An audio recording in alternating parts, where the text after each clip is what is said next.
नमस्कार, कृषि न्यूज में आप सभी का स्वागत है। मैं हूं आपके साथ अश्विनी वानखड़े। आइए करते हैं इस वक्त के टॉप हेडलाइंस की ओर। शिल्पा शेट्टी कुंद्रा ने कृषि स्टार्टअप किसान कनेक्ट में किया निवेश।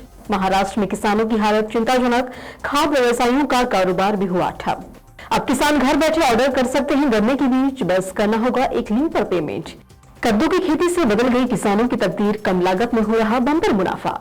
धान के बीज खरीदने पर बम्पर सब्सिडी दे रही यूपी सरकार, जल्द करे आवेदन। दिल्ली एनसीआर में होगी फिर झमाझम बारिश, आईएमडी ने जारी किया येलो अलर्ट। अब खबरें विस्तार से। बॉलीवुड अभिनेत्री शिल्पा शेट्टी कुंद्रा ने मुंबई स्थित स्टार्टअप किसान कनेक्ट में निवेश किया है। फिटनेस के लिए पूरी तरह से प्रतिबद्ध शिल्पा शेट्टी कुंद्रा स्वस्थ शरीर और दिमाग को बढ़ावा देने के लिए जागरूक कर रही हैं। ऐसे में उनका मानना है कि स्वस्थ और ताजा भोजन फिटनेस के लिए सबसे महत्वपूर्ण है, इसलिए उन्होंने इस कृषि स्टार्टअप में निवेश किया है। It resonates with my thoughts about promoting health and my country, where agriculture is one of our major occupations. So, I have decided to partner with Kisan Connect, who also work on soil health, crop health, and create an amazing tech-enabled supply chain. We do our every bit to protect the nutrition in fruits and vegetables. Shilpa Shetty Kundra ने कहा कि एक fit और स्वस्थ भारत के दृष्टिकोण को अपनाते हुए मैं हर अवसर पर इस विचारधारा का अभ्यास करने और उसकी वकालत करने के लिए प्रतिबद्ध हूं। किसान कनेक्ट को जो चीजें अलग करती हैं, वह न केवल खाने के लिए सुरक्षित भोजन सुनिश्चित करने के लिए उनका समर्पण है, बल्कि हजारों किसान और उपभोक्ताओं के बीच की खाई को दूर करने की उनकी क्षमता भी है। इसीलिए मैं किसान कनेक्ट के साथ अपनी साझेदारी की घोषणा करते हुए बहुत खुशी महसूस कर रही हूँ, जो मिट्टी की स्वास्थ्य और फसल के स्वास्थ्य को प्राथमिकता देता है और एक असाधारण तकनीक सक्षम आपूर्ति श्रृंखला का भी निर्माण किया है। खरीफ की फसलों की बुवाई की शुरुआत होने वाली है, लेकिन किसान खाद की दुकानों में नदारद हैं। फिलहाल खाद का कारोबार करने वाले व्यवसायियों का कारोबार ठप हो चुका है। बेमौसम बरसात के चलते किसानों की फसल बर्बाद हो गई थी, जिसकी वजह से किसान खाद की दुकानों से फर्टिलाइजर, बीज और दवाई कम लेकर जा रहे हैं। व्यापारी महासंघ के अध्यक्ष जगन्नाथ काले ने बताया कि अभी तक कई ऐसे किसान हैं जिन्होंने अपनी कपास की फसल नहीं बेची है। बाजार में कपास के भाव बहुत कम है। कई ऐसे भी किसान हैं जिनके पास खरीफ की बुवाई के लिए पैसा नहीं है। इसके चलते हुए खाद की दुकानों पर फर्टिलाइजर और दवाइयां लेने नहीं आ रहे हैं। पिछले कुछ महीने से प्रदेश में किसानों की हालत चिंताजनक है। किसानों को कपास का भाव नहीं मिल पा रहा है, तो वहीं टमाटर और प्याज के रेट भी काफी नीचे गिर चुके हैं। फिलहाल कई किसान अभी खेती करने से बच रहे हैं। इसके अलावा खेती में लगने वाली फर्टिलाइजर, दवाई और खेती के बीज भी महंगे हो गए हैं, जिसके चलते किसान खेती से दरकिनारा कर रहे हैं। उत्तर प्रदेश के गन्ना उत्पादक किसानों के लिए गुड न्यूज है। अब उन्हें गन्ने के बीज के लिए दर दर की ठोकरें नहीं खानी पड़ेगी। अब गन्ना किसानों को घर बैठे ही बेहतरीन किस्म के गन्ने का बीज मिल जाएगा। बस इसके लिए उन्हें बीज की बुकिंग करनी होगी। वहीं इस खबर से गन्ना उत्पादक फार्मर्स के बीच खुशी की लहर है। किसानों का कहना है कि अब वे पहले से ज्यादा जोश के साथ गन्ने की खेती करेंगे।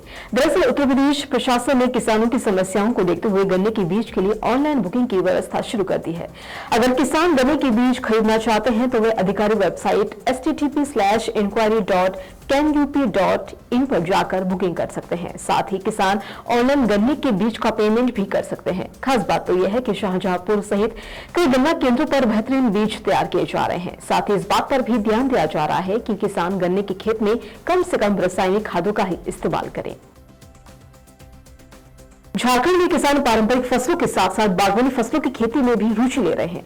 इससे किसानों को अच्छा मुनाफा प्राप्त हो रहा है। तो वहीं झारखंड के किसान आलू, टमाटर, गोभी, प्याज, भिंडी, पालक, लौकी, लाल साग और शिमला मिर्च की खेती नहीं कर रहे हैं, बल्कि बड़े स्तर पर कोहरा यानी कि कद्दू भी उपजा रहे हैं।